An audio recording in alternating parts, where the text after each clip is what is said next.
A mysterious anime about a child with amnesia, strange characters, and a piano? Let's talk about DEEMO Memorial Keys. Hey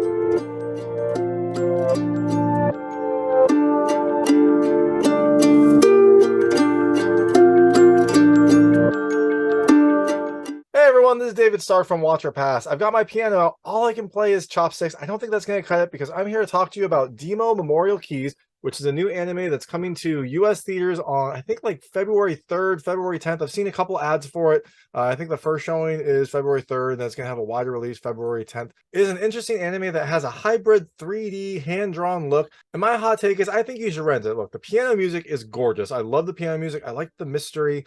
And I like some of the animation, but it's a double-edged sword because also some things about the animation I like, some things I didn't, and the story is a little bit strange, maybe a little bit too simple for my taste. I didn't really get all the way into it. So overall, there were things I liked about it. I think you should ultimately rent it, but I'm going to tell you a little bit more about the film, a few things I liked, a few things I didn't like, and talk very, very briefly about the end. And I won't talk a ton, but I'm going to talk a little bit about it. So if you don't want to know what happens in the film, I would turn this off at the spoilers section. You can watch and listen up until that point. I'll keep it vague. If you don't want to know what happens when I get to the spoilers, I would turn it off. So in DEEMO Memorial Keys, you have this young girl who wakes up in this kind of like castle dungeon thing. It is a strange environment. There is a kind of a shadow person there that plays the piano. There's a menagerie of other creatures in there. She doesn't really know why she's there, but she knows that this piano has some significance. And during this time, we also kind of experience her story in another place, in like a piano conservatory. These stories run concurrently, and things that happen in both of them kind of interact and help to build the overall story of this film. So things I liked about this movie: first, the music. I mean, it's a anime that involves a piano and a piano player. You hope the music is good, and it really is. It's a really amazing, beautiful soundtrack. There's a lot of really good piano pieces that, help both contribute to the drama, but also there's some upbeat music. There's a nice variety, actually. It's not all the same kind, and different pieces have kind of a different effect in the anime. So it's nice to see what those pieces do to the overall story. So second thing I liked is the setting. I liked this kind of mysterious castle dungeon that she was in. I liked that you didn't really know much about it, and it slowly kind of learned more about this place as she explored. And I just liked the overall feel of it. It was an interesting setting for it, and I liked kind of like this like gothic child feel that this film had. And the third thing I liked, some of the animation. I really, and like I'm gonna tell you, the animation I think is a double-edged sword. I really liked, like I said, the setting. I liked some of the background stuff, and I liked the aspects that were hand drawn. This film had kind of a mix of hand drawn and 3D aspects to it, and I really liked the hand drawn aspects. But that leads me directly into one of the things I didn't like, which was, again, some aspects of the animation. Now, read up more on this. DEEMO was a cell phone game that came out in like 2013. And so one of the things I was thinking while I was watching this is, wow, this looks like a video game. Like the characters look like a video game. It looks exactly like kind of your standard JRPG action adventure where you've got hand-drawn backgrounds and then 3D modeled characters, which is not bad. Like it would be a nice look in a video game. When I was seeing it in a movie, the characters didn't have the detail I was kind of hoping for. The animation wasn't as smooth as I was expecting. Like the characters were moving a little bit jerkier and didn't flow as smoothly as I would think if you were in like a hand-drawn or computer-assisted hand-drawn style. And so I think that ultimately hurt me because it made me not really connect with the characters, and it made the overall film not feel as kind of like high budget as I think it could have. And I think they were doing this to kind of have the same feel and look as the video game, so I understand why, but I wish they had kind of evolved the characters, maybe redone them for the movie to be different from the video game, like the same characters, but have a different look. Because in the film, they were sometimes distracting, and there was a kind of a stark contrast between the very nice hand-drawn backgrounds and then these 3D characters that were coming through. The second thing I didn't love is, I guess the story is a little bit too simple. This feels like kind of a kid's anime, and maybe that's what it was going for. But overall, like the characters, they feel kind of childish. The humor is kind of childish, and the subject matter is a little bit childish because you have a kid who is in this castle and exploring and finding these new creatures around and kind of treating them like toys. And so I understand like why it's going that way, but for me, it felt like maybe some of the solutions and some of the situations felt more akin to like a child's movie versus, something a little bit more grown up or more interesting for me. So, I guess that's a knock for me. But if you want to get your kids to see it, there's a subject matter is a little bit scary, but it's not terrible. So I think, this is probably good for kids. It just wasn't good for me.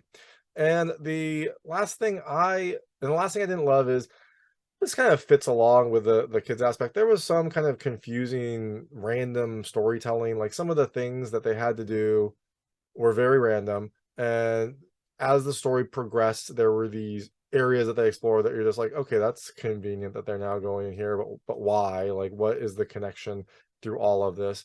And it was also kind of tough to piece together things that were happening in the castle versus the things that were happening in the conservatory. They seem to be running concurrently, but and things that they learn in one side did kind of feed into things that were happening in the other, but they also felt fairly distinct and also not as connected as I think they should have to really kind of tie the story together. So overall, just some of the story aspects I didn't love. And I'm going to talk about that a little bit more in the ending section, but it did kind of hurt my overall enjoyment. So that is DEEMO Memorial Keys. It's coming to theaters on February 3rd, 2023. So you can check it out. I think it's going to have a little bit wider release. I know my local theater in DC is having it on February 10th. So you just check it out, see if it's coming near you. But ultimately, I think you should rent it. It is an interesting film. It has some beautiful aspects, but the story and some of the animation aspects let it down for me. So I'm going to go into the ending. If you don't want to know what happens in the film, turn it off now. There will be spoilers. There will be spoilers. So, like I said, in DEEMO Memorial Keys, you have this young girl who kind of wakes up in this dungeon and she doesn't really know what's happening, but there is this strange shadow character that can play the piano, but he is apparently the only one that can make this piano make music until this young girl plays the piano and she can also make it play. So you're like, okay, that's interesting. Now, when they play, this little tree seed starts to come up. And so you're like, okay, the music is fueling this tree seed. And so as they play, this thing grows and grows. And then while this young girl is down here, she discovers some other characters. There is a nutcracker, there is like a little like fairy doll, and then there is a bear, like a stuffed bear, a really kind of like cool, like sinister anime looking stuffed bear. It's got like a stitched face and it's like half black, half white. It looks like it's from a different anime.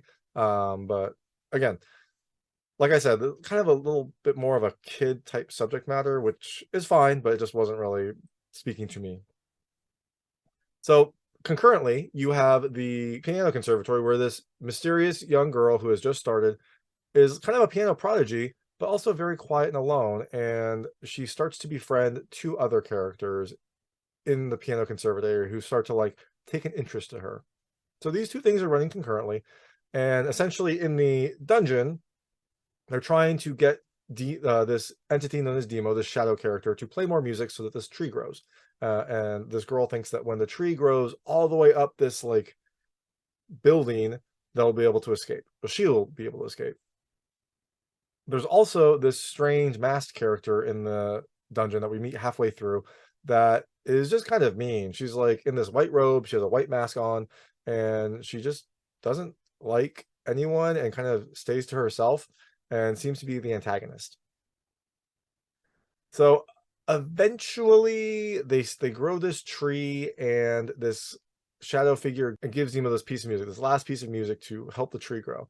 But when DEEMO starts playing it, his eyes turn red and the wind starts howling, everything gets blown away, and the tree eventually splits. And so you're like, okay, that wasn't very nice of this person. But that shadow character, her name is Sania. She, I don't think, wants anyone to leave. She wants everyone to stay there. She apparently doesn't like the music. She doesn't like the piano. So I don't know why she wants everyone to stay here, but she is kind of against everything. She doesn't want the piano to play. She doesn't want the tree to grow, but she doesn't want everyone to leave. So after this, DEEMO goes to visit Saria, and DEEMO doesn't talk, but she does. And Saria says like they can't let Alice leave.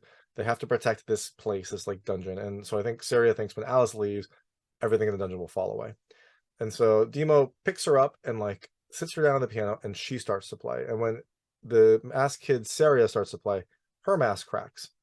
And that causes like an influx of power from the piano to make this thing grow. And this new tree springs up even bigger than the old ones. One song, and they're able to do it.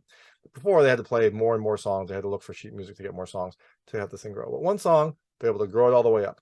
So they climb up this tree. There's like a little staircase built into this tree. It's a very perfect exit tree. They climb up this tree, go to this cloud, like this room on top of the tower. There's a locked door at the end. They go towards the key, but when they get to the key, like the shadow from the keyhole shines on the floor and causes a portal to open up beneath them, and they all fall down. Again, like I said, there's some very random things. Like this was felt completely random. It feels like a video game, which I assume that's why it's based off of, but it feels like something that might happen in a video game where they're now like pulled to a new room, and this new room is like an underworld. It's cold, like there's snow. There's like an ice bridge that leads them to the key that can open this door, and the only people that can apparently cross this bridge are Alice and Saria. So they cross it together, they pull the key up together, and then the gears in this this room has like gears all around it, start moving like a giant clock. They escape on this cart that the other people in the menagerie, the bear and the fairy doll and whatnot, find. And this cart takes them on this like rainbow road throughout this area that eventually drops them off right back in front of the door. So again, like I said, it's just very, very random. Now back in the normal world, while this mysterious girl, who we find out her name is Alice, she remembers her name partway through, is making friends, we eventually find out the full story of Alice. She had an older brother named Hans who was really good at the piano, and he took care of her. He won her a cat at like a carnival, and that was this like stuffed cat bear that was in this tower. He bought her a nutcracker. He bought her that little fairy doll. So that's why these like children's toys were in this area. And we find out that he was taking her to this piano conservatory so she could learn. Like they would play piano together, and he was taking her to this piano conservatory. But for some reason, they were walking in the middle of the road, I guess. And so the night that they were taking them there, a truck hit them, and Hans pushed Alice out of the way. So she still got hurt, but Hans died. And so Alice is remembering this. She's remembering, that Hans was close to her. She's remembering this with the help of both her like tower memories, but then also her friends in the real world, I guess, are helping her to remember these things too. So now back in like the tower Alice's head world, DEEMO sits down to this overgrown piano, and he starts playing some music, and he's playing this thing called the beginning song, which Hans had wrote for Alice before everything happened, and they played bits of it throughout, but they never were able to remember the whole thing. DEEMO would only play a little bit of it, and Alice kind of recognized the song but could never finish it. So DEEMO plays this as Alice starts to climb the stairs out of this tower, and as DEEMO's playing it, like he starts, like his shadow form starts to fade away, and you see Hans. When Alice sees Hans, she like tries to go to him, but the stairs that she's climbing start to like retract up, kind of forcing her out of this place. She tries to go to Hans, and sitting next to Hans is Saria, who pulls off her mask and reveals that she's Alice. So this is like the world that Alice was living in her own head, and Saria was kind of like trying to keep her there because as soon as Alice leaves, this whole world would kind of fade away. But now DEEMO keeps playing the beginning song. Head Alice, I guess, like the Alice that's afraid of leaving, is next to him. And as they're playing, Alice kind of like is retracted out of this world by the stairs, and this world that she's created kind of starts to fade away. And we also find out that in the real world, in the like conservatory world, Professor Valensky says that, he found them after the accident and he adopted Alice, but the accident caused so much trauma and there was so much pain that she just kind of forgot everything. She like locked it all away in her head.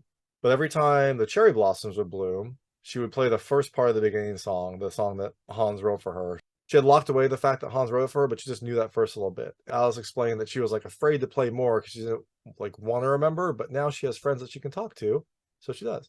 Again, a little bit of a simplistic explanation, but that's okay. So Valensky says like the rest is up to her if she wants to finish playing the beginning song, because now she remembers everything. So the next scene, we've got Alice running down the street. She hears her brother. She turns around. She doesn't see anyone. And then she looks ahead and she sees her two friends up ahead. They're like calling her to come. So Alice continues running. And behind Alice, after this little cat like walks up on screen. And this cat we've seen a couple times. So I guess maybe the cat is supposed to be her brother. Maybe, I guess. Sure, we'll go with that. Now, the last scene is it's at a recital. Alice is kind of sitting at the piano and she begins to play the beginning song. And just the start, and then boom, credits start to roll. And so during the credits, they play some more piano music. And also during the credits, there's some beautiful kind of concept art that really looks gorgeous. Like I actually really like the concept art. So definitely watch that because there's some really, really nice animation. But that is DEEMO Memorial Keys. Like I said, it's interesting. It has some good aspects. I didn't love it as much as I was expecting to, but I definitely think it's worth checking out at some point. So it's coming to US theaters on February 3rd, 2023. But check around your local listings. It seems like it'll be a little bit of a staggered release. So thanks so much for watching. If you liked this review, please like and subscribe to this channel. It helps me out a lot. Make sure all my new content goes straight to you. Thank you.